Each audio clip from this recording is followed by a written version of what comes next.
If you're walking around an RV park and you see an RV just kind of shaking like crazy, there's a good chance the source of that rocking is somewhere up here. Okay, but all right, we know what you're thinking, but what we're talking about is this. This right up here. If the RVs are rocking, you're doing laundry. All right, we're laughing and joking around, but seriously, when this thing's on the spin cycle, back in the office, it's like an earthquake back there. Yeah, it gets quite violent. The reason that stabilization is such a pain point in the back of a lot of fifth wheels, particularly in toy haulers, is, as you can see, our 6-point leveling system is great. It's very, very solid, but it stops right behind the axles, and the rest of the RV just kind of floats out in the air. This is a problem on most fifth wheels. If you look at any of them with this type of stabilization system, or even the electrical ones, the jack always stops right behind the axle, and that's because of clearance issues. If they put hydraulic jacks all the way to the back, they'd stick out the bottom all the time, and they'd have clearance issues, you know, going over hills and things like that. And I've been thinking about this issue for a while, and I've even thought of putting some scissor jacks back there. But the thing is, it does ride so high that most scissor jacks aren't going to reach the ground.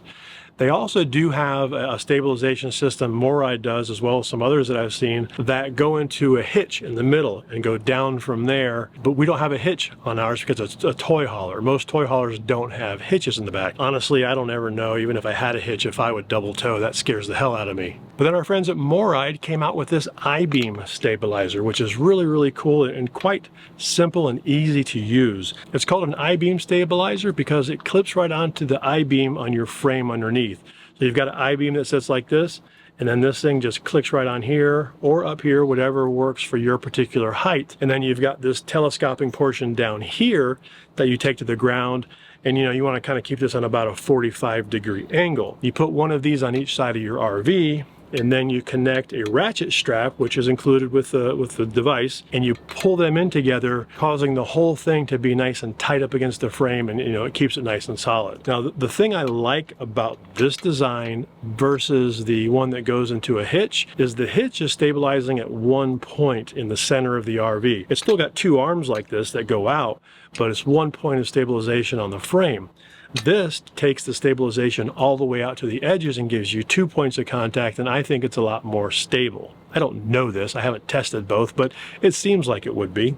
Now I can demonstrate the efficacy of this stabilizer just simply by pushing on the side of the RV. So this is, I'm applying not a lot of force, but you can hear something. You got something making some noise there, but hopefully you can see that this moves as I push it, and you can tell I'm not like way back putting two hands on it or anything like that.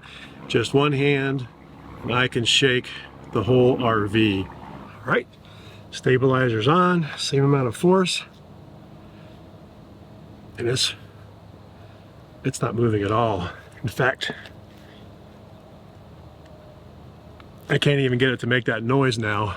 Now that demonstration is neat and you can clearly see it work, but if you've ever watched any of our educational videos where I test products, I'd love to collect data and do actual number analysis to see what the actual efficacy is. And as luck would have it, I've got actually 4 of these little guys, and these are accelerometer sensors and data loggers.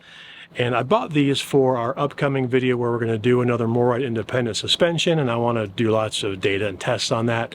But I had these already, and I thought this is a perfect opportunity to get to know these devices and try them out.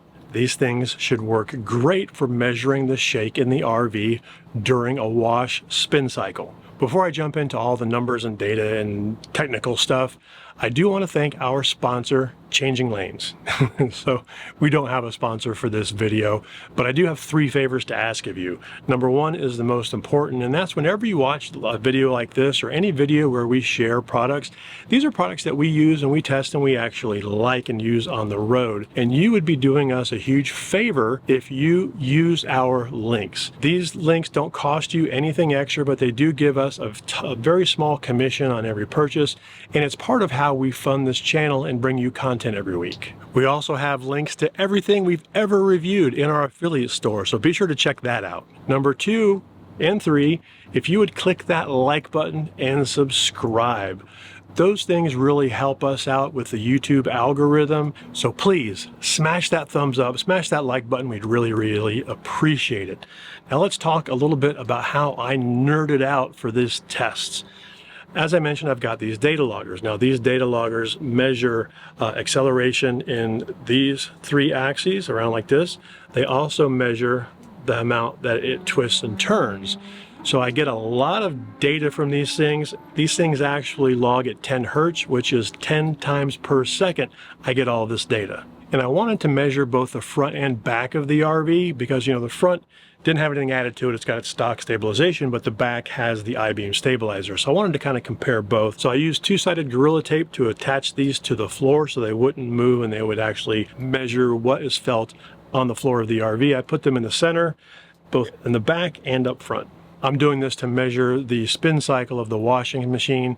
And as I mentioned inside with Terra, we use the number 1 setting, but for this test, I use the number 3 setting to put it on max violence. I ran 4 test quick wash cycles, 2 for stabilized and 2 for unstabilized, each with 2 spin cycles each. So I've got 4 spin cycles of data unstabilized and 4 spin cycles of data stabilized to compare. Now, like I mentioned, I use the quick wash cycles, and believe it or not, the quick wash cycle does take about 45 to 55 minutes. It's not exactly super quick, but hey, we're talking about a washing machine and an RV here, so it is what it is. But with a 45 to 55 minute window and this thing logging every 10th of a second, it was a ton of data to look at. And I was thinking about how I could analyze this. You know, in the past for the MORryde suspension stuff, I pulled it in, put it in a spreadsheet and did a graph. But this time I took it up a notch and I used AI to help me analyze all of this data. Now, this was my first time using AI to do something actually useful instead of just looking up trivial stuff. I used Grok 3. I used ChatGPT also.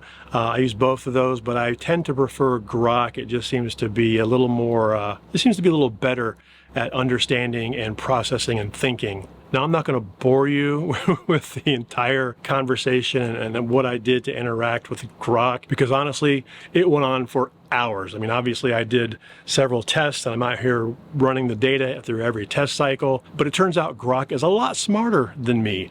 You know, I would have just plotted the raw data, but I actually told it what I was doing and it figured out the best way to manipulate this data and did like some square roots and formulas, and it just did all kinds of cool stuff that I wouldn't think of. It was also able to identify the portions of the data that were spin cycles, the portions with the highest levels.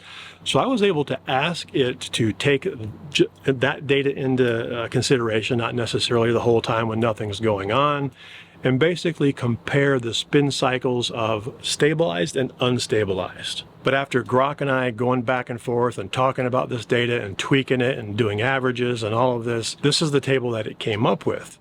And it basically came down to about a 22% improvement off of peaks, meaning the really bad parts, and about a 19% improvement off of the average. It was a definite, noticeable, measurable improvement. Now, 22% might not sound like a lot, but it was, I could feel it. It could feel a big difference, and I could see a big difference in what was banging around and shaking and then not shaking during the stabilized portion back in their office. By the way, if you are interested in how I used Grok and the data and all that, I'll have all of that in the blog post and in the description down below. I'll share a link to the actual conversation with Grok, and I'll also share all of the raw data. Now, as I mentioned, we had the spin cycle on max violence. We had it all the way up on 3, which we only did once when we first moved into the RV and realized that that setting was way too high. It felt like it was just going to shake the RV apart. And for the record, our last Splendid, I don't think had such a fast spin setting. This one goes really, really fast. But I was curious how much different it felt on the number 1 setting. I didn't do all 4 tests and everything and that. I just wanted to just run it and feel it. and it was noticeably different. I didn't feel much of anything in the back on the normal level 1 spin setting for our washer. But the bottom line is they worked really, really well as advertised. So this is something that we're going to use from now on. As I mentioned before, we're going to have links for the products down below. We'd really appreciate it if you do decide to pick one of these up, that you would use our links. Like I mentioned, it doesn't cost you anything. Also, please subscribe if you haven't already. Please click that thumbs up. Share this video if you want to. That'd be awesome. And we'll see you next week.